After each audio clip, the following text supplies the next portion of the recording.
Internet technology का उपयोग या उसका उद्देश्य। इंटरनेट या डिजिटल टेक्नोलॉजी का एक स्वरूप है, मतलब टेक्नोलॉजी का ये सबसे बेहतरीन और आधुनिक उपयोग का एक स्वरूप है। अब इसके कुछ उद्देश्य देखते हैं। पहला उद्देश्य है ट्यूटोरियल। कुछ वेबसाइटों पर अपने विषय के पावर पॉइंट प्रेजेंटेशन, पढ़ने लायक सामग्री इत्यादि ओपन एक्सेस लिंक में रखी जाती है। ऐसी सामग्री को हम पढ़ सकते हैं, जिसे हम ट्यूटोरियल नाम से जानते हैं। मतलब जैसे कुछ ऐसी वेबसाइट है, जैसे आप लोग देखते हो कि अगर हमें किसी भी जानकारी, अध्ययन के लिए जानकारी लेनी है, तो हम कोई भी वेबसाइट को ओपन कर सकते हैं, जिससे हमें अपने अध्ययन की जानकारी मिल जाए। जैसे हमें 10वीं का रिजल्ट देखना होता है अथवा 12वीं का रिजल्ट देखना हो तो GSEB के बोर्ड के वेबसाइट पे जाते हैं। उसी तरह से यहाँ पर भी कहा गया है कि कोई पढ़ने लायक सामग्री हो, कोई विषय हो, तो उसे पावर पॉइंट के द्वारा प्रेजेंटेशन कर सकते हैं, या पढ़ने लायक सामग्री को लिंक में जाकर उसका उपयोग कर सकते हैं। तत्काल शिक्षा या जानकारी। कुछ संस्थाओं के विशेषज्ञों का भाषण के वीडियो इत्यादि ओपन एक्सेस लिंक पे रखे जाते हैं। कई बार ऐसे वेबसाइट द्वारा हमें वर्गखंड जैसा पढ़ने एवं सीखने को मिलता है। मतलब मान लीजिए कि कुछ ऐसी संस्थाएं हैं जो काफ़ी ज़्यादा अपना नाम बाजार में रखती है, ठीक है। ऐसे संस्थाओं के जो विशेषज्ञ आते हैं, तज्ञ आते हैं, विद्वान आते हैं, वो अपने भाषण की वीडियो इंटरनेट पे रखते हैं और उनके लिंक द्वारा हम उससे अध्ययन जानकारी प्राप्त कर सकते हैं। कई बार ऐसी वेबसाइट द्वारा हमें वर्गखंड जैसा हमें ऐसा लगता है कि जैसे हम सामने ही शिक्षक हमें पढ़ा रहा है और हम वर्गखंड में बैठकर पढ़ रहे हैं। कंप्यूटर द्वारा शिक्षकों के व्याख्यान स्कूल या कॉलेज के विद्यार्थियों के लिए टेलीविजन पर प्रसारित किया जाता है। ये आज के समय का सबसे बेहतरीन उदाहरण के रूप में है कि आज लॉकडाउन के जैसे माहौल में शिक्षक कंप्यूटर के द्वारा अथवा स्कूल कॉलेज के विद्यार्थियों के लिए टेलीविजन पर आजकल शिक्षा पद्धति प्रसारित की जाती है, जिसे हम कहीं पर भी घर पर, या फिर मान लीजिए कि हमारे पास कंप्यूटर के साधन है या मोबाइल के साधन है, तो हम उसका उपयोग कर सकते हैं। उदाहरण स्वरूप अर्थशास्त्र एवं अन्य विषयों में विश्वविद्यालय विज्ञान के विशेषज्ञों के व्याख्यान उपलब्ध होते हैं। यानी जो विश्वविख्यात विश्वविद्यालय उनके विशेषज्ञों के व्याख्यान मीन्स लेक्चर हम प्राप्त कर सकते हैं, वहाँ उस विश्वविद्यालय में गए बिना, ठीक है। ये इंटरनेट की सबसे बड़ी उपलब्धि है। पढ़ने योग्य सामग्री।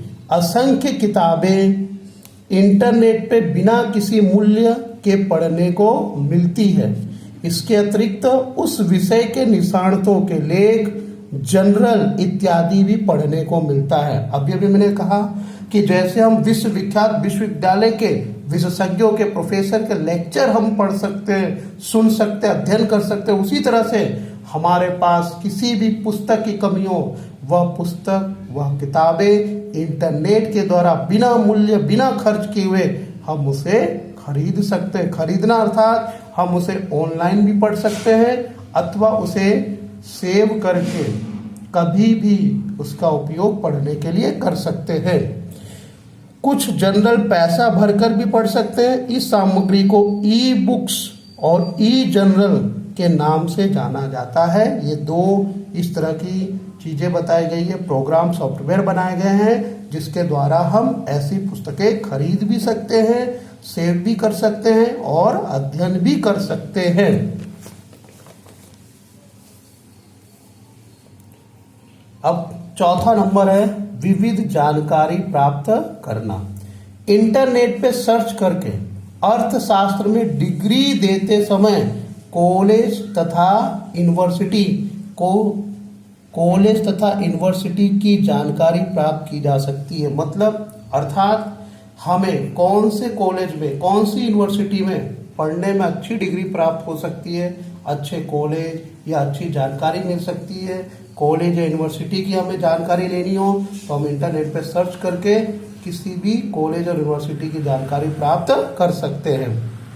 किसी भी विषय से संबंधित जानकारी सर्च करके प्राप्त की जा सकती है और ये कोई भी नई बात नहीं है, ये मैं आपको कोई नई बात नहीं बता रहा हूँ। आप सभी लोग जानते हैं कि आज के आधुनिक समय में ज़्यादातर लोग इंटरनेट का उपयोग करते हैं। किसी भी स्पेलिंग, इंग्लिश स्पेलिंग का हिंदी अर्थ समझना हो या हिंदी का इंग्लिश समझना हो या कोई ऐसी जानकारी लेनी हो, किसी व्यक्ति के बारे में जानना, तुरंत हम गूगल पे जाके सर्च करते हैं। यही एक इंटरनेट की एक सबसे बड़ी विशेषता है, खासियत है।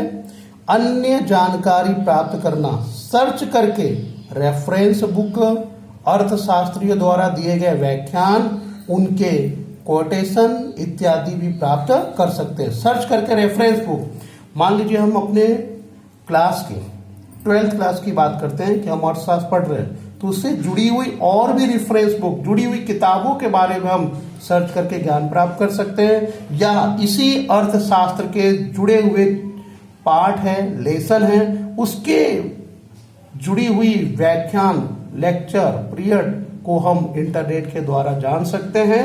और कुछ महान विद्वानों, लेखकों के जो कोटेशन होते हैं, जो मुख्य सुविचार होते हैं, मुख्य बातें होते हैं, उसे भी प्राप्त कर सकते हैं। संख्या की जानकारी, अर्थशास्त्र में अनेक प्रकार की गौण जानकारी का उपयोग किया जाता है, जैसे कि सरकार की बजट की जानकारी, बैंकिंग संबंधित जानकारी, कृषि उत्पादन संबंधित जानकारी, आयात निर्यात का कद, गरीबी का अनुपात, रोजगार का अनुपात, औद्योगिक उत्पादन से संबंधित जानकारी। ये सारी जानकारी अर्थशास्त्र में उपयोगी होती है और ये सब की संख्या की आखिरी जानकारी हम इंटरनेट के द्वारा प्राप्त कर सकते हैं। और कौन कौन सी संस्थाएं मदद करती है वो आपको मैं बता रहा हूं, जैसे CSO, NSSO, WHO, UNO,